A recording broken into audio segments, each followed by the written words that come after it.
मेरे प्यारे दर्शकों, आपका स्वागत है मेरे चैनल में। आज मैं आपको मर्यादा पुरुषोत्तम श्री राम की भक्ति से भर देने वाली एक कहानी सुनाऊंगी। इसका सबूत रामायण की एक घटना में है।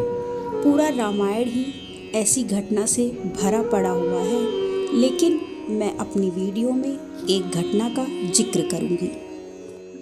यह घटना लंका कांड की है, जब रावण माता सीता का हरण करके लंका लेकर आता है।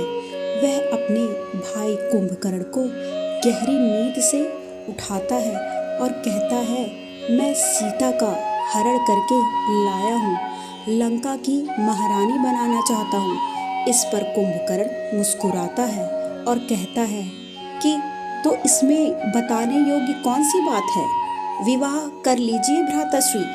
रावण कहता है, वह मुझे स्वीकार नहीं कर रही है, वह सिर्फ राम अपने स्वामी से प्रेम करती है। कुंभकर्ण रुकता है, थोड़ी देर सोचता है और कहता है, भ्राताश्री आप राम का रूप क्यों धारण नहीं करते।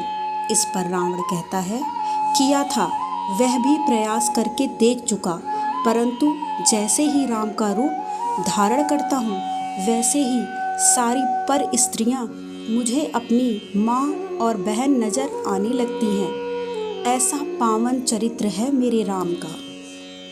फिर भी दुष्ट रावण राम की महिमा को नहीं समझ पाया। दोस्तों, एक कहावत है, मन न रंगाई रंगाई जोगी कपड़ा, अर्थात यदि चरित्र मैला है तो बाहरी सुंदरता का कोई महत्व नहीं होता। यही हाल रावण का था। राम जी के बाद मैं उनके 3 अन्य भाई लक्ष्मण, भरत, शत्रुघ्न की कुछ अनसुनी बातें बताती हूँ। जब राम जी वनवास जा रहे थे, तब लक्ष्मण की माता सुमित्रा ने कहा, तुम अपने बड़े भाई और भाभी का दिन रात ध्यान रखना, दिन रात उनकी सेवा करना। लक्ष्मण ने यह बात गांठ बांध ली और वहाँ जाकर वन में उन्होंने निद्रा देवी का आवाहन किया और कहा, हे देवी, मुझे वरदान दीजिए कि जब तक मैं वनवास में हूँ 14 साल तक मुझे नींद नहीं आए। इस पर निद्रा देवी ने कहा, मैं यह वरदान दे सकती हूँ, लेकिन लक्ष्मण तुम्हें अपनी नींद के बदले यह नींद किसी को देनी होगी। तब लक्ष्मण ने कहा, मैं यह नींद अपनी पत्नी उर्मिला को देना चाहता हूँ। पर निद्रा देवी ने कहा, तुम्हें उनकी सहमति लेनी पड़ेगी। फिर योग के द्वारा लक्ष्मण ने उर्मिला से बात की और अपनी नींद अपनी पत्नी उर्मिला को दे दी।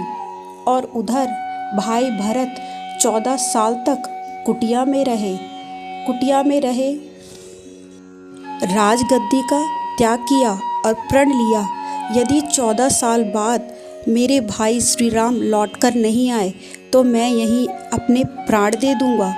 उधर सबसे छोटे भाई शत्रुघ्न प्रजा की देखरेख करते रहे, परंतु राजसी ठाट को अपनाया नहीं और अपनी पत्नी श्रुतिकीर्ति से दूरी बनाई, ब्रह्मचर्य का पालन किया।